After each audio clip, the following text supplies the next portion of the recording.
पटियाला पंजाब में वहां 2 संतों की समाधियां हैं। एक संत थे वहां, उन्होंने एक बड़ा विचित्र नियम कर रखा था कि जब तक 5 आदमियों को शराब पीने का, मांस खाने का नियम ना करा दे, तब तक आहार नहीं करना। बताओ, ये बहुत पुरानी बात नहीं है। हमने वो लोग देखे जिन्होंने उनके दर्शन करे, उनके दर्शन किए, वो लोग देखे हमने। वो बताया करते थे, बोले जी वो तो सवेरे दिन निकलते निकल जाते। कोई रिक्शा वाला आया, रुक जा भाई, रिक्शा वाला ही सोचे कि साधु बैठता होगा, रिक्शा में सवारी करके खड़ा। बात सुन भाई संतों की। बोले बैठो जी। बोले नहीं, बात सुन, शराब पीते हो? नहीं भाई, ऐसे मत जा छोड़ के संतों से, बात तो कर ले, भले आदमी बात कर तू। भाई घूंट मारनी पड़ जाती है। नहीं भाई, भाई उसका पीछा ही नहीं छोड़ते। हालांकि बोलने में अजीब बात होगी, लेकिन कह रहा हूं, उसे जाने नहीं। नहीं भाई नहीं, ऐसे थोड़े जाते हैं संत को छोड़ के, बात कर तू। जब तक उसको नियम नहीं करा देते, जाने नहीं देते। कोई कहे जी वहां जाकर क्या करता होगा? अरे भाई उन्होंने तो अपना पूरा काम कर दिया, अच्छी तरह हाँ भरवा के, नियम दिला के, जब उसका पीछा छोड़ते। कभी कभी तो वो सुबह के निकले हुए दिन के 12 बजे आते, 11 बजे आते, कभी 1 बजे आते। 5 आदमी हाँ भर के दें क्या, मिल के दें क्या? हर रोज एक जगह का रहना हुआ, और जिसको नियम करा दिया वही चिल्ला हो गया, वही रिक्शा वाला, वही महाराज हाथ जोड़ के जाए। वहां बहुत रिक्शा वाले ऐसे थे जो संतों को नमन करते थे। और इसके अतिरिक्त भी और कोई दुकानदार होता, उसके जा खड़े होते। कोई यूं सोचता सौदा लेने आया बाबा, बोले क्या चाहिए? बोले हाँ भाई चाहिए है। बोलो जी। बोले बात सुन, बैठे बैठे नहीं, इधर आ खड़ा हो। और उसको समझाने में कभी कभी तो किसी को घंटा भी लग जाए, नियम करवा करके रहते। बंधुओं, कहना मेरा यह है कि ये प्यासों के पास कुएं का जाना और गंगा का जाना, जिसको तो शिक्षा लग गई, ज्ञान लग गया, जिसने ऐब बुराई छोड़ दी, धर्म पा लिया, उसको कहते हैं बुद्ध बोधित। क्या कहते हैं? बुद्ध बोधित वो होता है। ऐसे बहुत आत्माएं हैं, संतों को उपदेश से जिनका कल्याण हुआ, वर्तमान में हो रहा है। संत करते ही हैं, पुरुषार्थ आज भी करते हैं, इसी प्रकार से करते ही रहेंगे। 3 तरह के व्यक्ति हुए, स्वयं बुद्ध जिनको स्वयं से ज्ञान है, प्रत्येक बुद्ध जिनको घटना विशेष से ज्ञान हुआ, बुद्ध बोधित जो ज्ञानियों के, संतों के समझाए हुए जिन्हें ज्ञान हुआ, वे बुद्ध बोधित। जिस राजा की मैं बात कर रहा था, उनका नाम प्रत्येक बुद्धों में आता है। क्यों आता है? जीवन में घटना घटी। कल वो कहानी आपको सुनाई थी कि उनको बीमारी हुई, और एक वैद्य ने जो है वो चंदन दिया था, चंदन रानियों ने घिसा था, वो नींद आने लगी थी, और फिर उनका भी आवाज बंद करवा दो। सेवकों ने कहा रानियों से हम घिस देते हैं। बोले नहीं, हम अपने पति की सेवा स्वयं करें। ये भी एक विचार है भाई और बहन, जो स्वयं करने का फल और पुण्य है, वो करवाने का तो बहुत ही कम होता है, बहुत ही कम होता है। आपके घर संत आए और आपने सेवक से वस्तु दिलवा दी। सेवक काम करते, रसोई में काम करते और करते हैं, महाराज को हाथ देना भाई, आपकी बड़ी अच्छी भावना, शुभ भावना है। या बहन ने कहा, दिलवा दिया, बहुत अच्छी बात हुई, लेकिन जो पुण्य आप कमा सकते थे वो नहीं कमा पाए।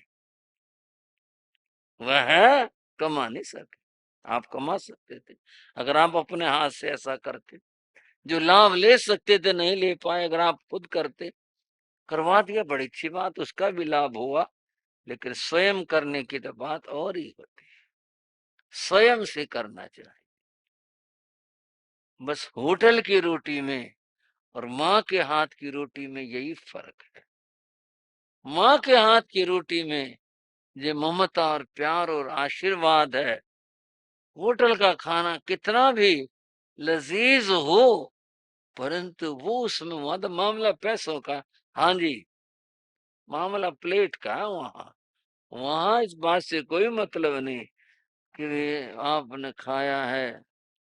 वहाँ बेटा, आज तूने 2 ही रोटी खाई, नाना एक और ले ले, ये माँ ही कह सकती है, वहाँ कोई नहीं कहेगा। रानियों ने कहा नहीं, हम सेवा करेंगी, लेकिन वो आवाज का मामला, उसको उन्होंने ऐसे हल किया कि हाथ में जो कई कई चूड़ियां और कंगन जेवर थे, वो हटा के उन्होंने एक एक सौभाग्य सूचक रख लिया और फिर घिसने लगी। चंदन तैयार होता, लेप कटोरी में डाल के बाहर गया। राजा ने पूछा कौन घिस रहा है? बोले रानियां घिस रही हैं। आवाज तो नहीं आ रही। सेवकों ने बात बता दी कि जैसे, बस ये बात उनके विचार का कारण बनी। दर्शन में है संबंधो दुष्ट है, संबंध दो में होता, एक में नहीं होता। बताओ एक चीज का क्या संबंध हुआ? वस्तु एक हो, आदमी एक हो, तो क्या संबंध बनेगा? संबंध नाम की जो सत्ता है, वो दो के बीच रहती, दो का संबंध होता है, एक का नहीं होता, दो का होता। और दूसरी बात, कलह भी दो में ही होता है। यूं ही कहते ना, दो बर्तन होंगे तो खड़केंगे, बर्तन ही एक होगा तो कैसे खड़केगा? कोइयों को ऊपर से डाल दो, अब यूं कुतर्क का तो कोई इलाज नहीं। लेकिन बर्तन जो खड़कते हैं वो दो ही होंगे तो ही खड़कते हैं। संबंध दो में ही बनता है।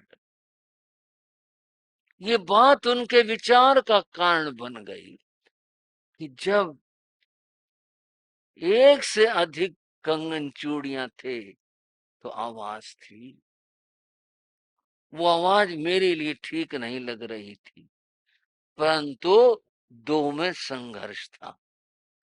और जब एक होता है तो संघर्ष नहीं होता। और ये बात तो वहां चलेगी, आप अकेला अवतरे, मरे अकेला होय, यूं सब सा सगो जीव को, साथी सगोन को। अकेला आया जीव, अकेला ही जाएगा, इसके कोई साथ नहीं आया, कोई साथ जाएगा भी नहीं, सब कुछ अकेला है। और अगर अकेला है, अकेला हो तो संघर्ष भी न हो। बात चलेगी आत्मा और कर्म में। आज जो मुझे दुख है, ये कर्म के कारण से है। क्यों है? आत्मा और कर्म, आत्मा और शरीर ये दो हैं, इसलिए ये दुख है। अगर अकेली आत्मा हो तो ये कोई दुख ही ना हो। और चिंतन गहरा चला, परिणाम क्या? उन्हें आत्मज्ञान प्राप्त हुआ। उसको हम कहते हैं प्रत्येक बुद्ध स्वयं घटना विशेष से जिन्हें ज्ञान प्राप्त हुआ। औषध के लगाने से रोग शांत हो गया, और इस ज्ञान से जीवन में प्रकाश हो गया। और फिर तो विचार बना, अब इन संघर्षों में नहीं रहना, ये राज मेरा नहीं है, ये सिर्फ कल्पना है। घर परिवार, आप अकेला उतरे, मरे अकेला हो। राजा उठ खड़े हुए और उन्होंने अपना निर्णय सुना दिया। मैं मैं तो अब साधना करने के लिए वन में जा रहा हूं। बहुत रोका जैसा होता है। घर परिवार सब ने रोका पर वे रुके नहीं। और फिर पुतंग ठगी तुरज्जे अभी निकमई न मिराया, अपने बेटे को राज्य सौंप करके और वे राज्य घर परिवार महल सबको छोड़ करके चले गए, वन में चले गए, एकांत में चले गए। उनका एकांत भी कैसा था? उनका एकांत देह से भी था और आत्मा से भी था। देह से सब छोड़कर आ गए, जंगल है, अकेले हैं, निर्जन और कोई नहीं, अकेले। दूसरी बात आत्मा से, जब तक के मोह भाव बना रहता है तब तक अकेला होकर भी अकेला नहीं। कभी कभी आदमी भीड़ में भी अकेला होता है और कभी अकेले में भी भीड़ होती है। जिसका कोई नहीं है वो भीड़ में भी अकेला है, और जो अकेला तो है लेकिन मोह से सर्वत्र बंधा हुआ है, अकेला होकर भी वो भीड़ में होता। वे मन से आत्मा से भी एकाकी हो गए और देह से भी एकाकी हो गए। अब आत्मरमण है, अब और तरह का आनंद है। वहां संसार के सुख थे, यहाँ आत्म सुख है। बंधुओं, उनके आने से, राज्य राजधानी परिवार सब छोड़ देने से, उनके चले जाने से नगर में बड़ी चर्चा हो रही थी। कुछ लोग तो रो रहे थे, ऐसा वातावरण हो गया। इस दृश्य को देखा देवराज इंद्र ने और उन्होंने अपने ज्ञान से देखकर कहा, क्या बात है, आज मिथिला में ये कोलाहल क्यों हो रहा है? तो जाना उन्होंने मिथिला के राजा नमी ने संयम ले लिया, संन्यास ले लिया, वो वन में चले। इन्होंने घर क्यों छोड़ा? प्रश्न हुआ यह है, और संत को देखकर प्रश्न अनेकों को होता है। राजा श्रेणी को भी मन में यही प्रश्न जागा था कि आप इस उम्र में अनाथी मुनि को देखकर कहा था और यहाँ जंगल में आ गए, क्यों, क्या बात? उन्होंने भी यही पूछा था। आज भी कई लोग संतों से पूछ लेते। देवराज इंद्र इस बात को जानने के लिए कि नमिराज ने घर छोड़ा तो कैसे छोड़ा, ये जानने के लिए धरा पर आ गए। उन्होंने अपनी देव माया से रूप बदल लिया कि मैं उनका सोचना, और मैं कह रहा हूं इंद्र के रूप में जाऊंगा तो शायद ये सहज ना रह पाए। सहज ये इंद्र को देखकर तो और तरह के जवाब देंगे। सहज बनने के लिए उन्होंने एक राहगीर, राह चलते आदमी का रूप बनाया, और रूप था एक पथिक ब्राह्मण का, जो ऐसे जा रहा हो रास्ते से, ऐसे आ रहा था सामने से एक ब्राह्मण, ऐसा रूप बनाया और बना करके वे नमिराज के पास पहुंचे, रुक गए, देखा साधु खड़ा है। उन्होंने कहाँ से सवाल शुरू किया, ये नहीं पूछा आप कौन हो, क्या बात है, यहाँ कैसे साधु बने, ये नहीं पूछा। उन्होंने तो जो पहला प्रश्न था वह यह किया, किन्नो भो अज्य मिहिलाए कोला हलग संकुला सुवंते दारुणा सद्दा पासाए सो गे सुइए। क्या बात है? इंद्र जो ब्राह्मण के वेश में कहते, क्या बात है, आज मिथिला में कोलाहल, शोर सुनाई दे रहा है। क्या बात हो गई, लोग चर्चाएं कर रही थी, इतनी ज्यादा रो भी रही थी, कुछ आवाजें सी आ रही थी, रोने की आवाजें आ रही थी, रानियां रो रही थी और कई लोग। आज क्या बात है, इस मिथिला में कोलाहल हो रहा है, शोर हो रहा है, ये क्यों हो रहा है? आप भी प्रश्न को लेके सोच सकते हैं। आप कौन हो, क्या बात है, कैसे साधु बन गए? कुछ नहीं पूछा, ये पूछी क्या बात है। उनका ख्याल था ये कहेंगे, ये मैं मिथिला का राजा हूं, मैंने वो छोड़ दिया, मैं साधु बन गया, मेरी याद में रो रहे हैं, ये कहेंगे। फिर मैं पूछूंगा आप साधु क्यों बन गए, फिर सिलसिला शुरू होगा बात का।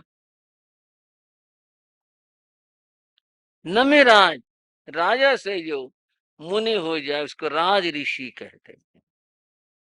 नमिराज ऋषि बोले, इस मिथिला में एक वृक्ष था, छायादार वृक्ष था, उस पर अनेक पक्षियों के डेरे थे, उसके ऊपर वह अनेक लोगों का आश्रय था, वहां उसकी छाया में बहुत लोग बैठा करते।